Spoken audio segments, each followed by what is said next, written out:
Five nine try केलं डोकं नमस्कार. तर नाव काय आपलं? सुवर्ण कानडे, कुठून आले तुम्ही? मरळ. ओके. आणि काय त्रास होतो तुम्हाला?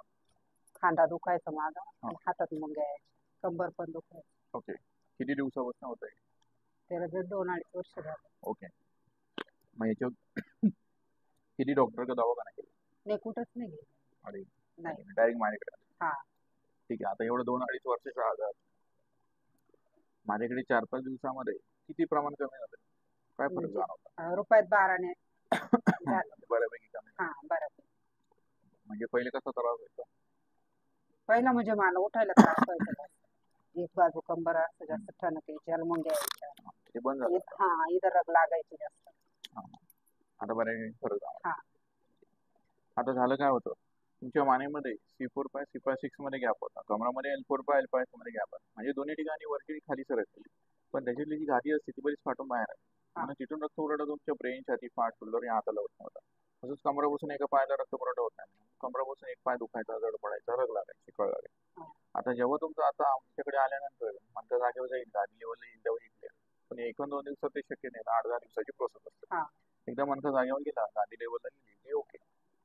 पण तुम्हाला नियम आणि पथ्य आहे. म्हणजे उशा 2-2 नाही घ्यायचं किंवा जाड उशी नाही घ्यायची. नाही, बारीकच पातळच घेते. डोक्यावरती 15 ते 20 किलोची पुढे वजन नाही घ्यायचं.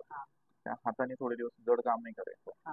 15 ते 20 किलोची पुढे वाकून वजन नाही उचलायचं. तरी पालथा नाही झोपायचं. या गोष्टी लक्षात ठेवा. या गोष्टी लक्षात ठेवल्या तुम्हाला मरेपर्यंत त्रास होणार नाही, माझी गॅरंटी. पण तुम्ही नियम तोडला की परत 1 महिन्याच्या आत पण त्रास होऊ शकतो. म्हणून हे नियम पाळणं महत्वाचं. हे आमच्या युट्यूब चॅनलवर टाकलं जाईल व्हिडिओ, बघून. ठीक आहे.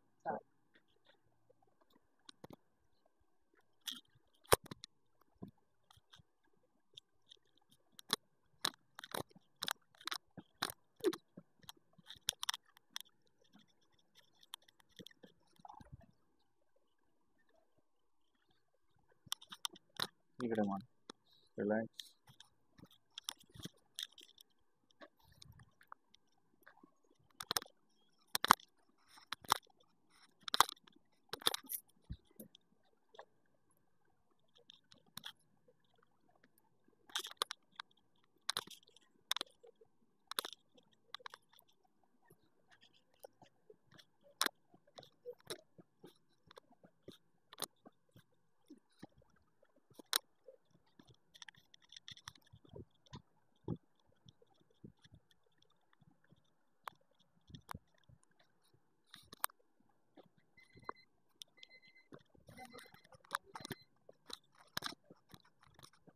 कशी होतं माइंड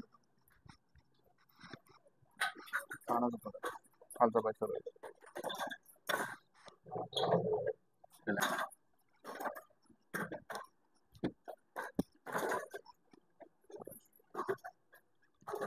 सरळ झोपास. हे मानवचा खाली मान रिलॅक्स रिलॅक्स. करा बंद. तिकडे पाय त्यांचा मानवचा हात कंबर होता.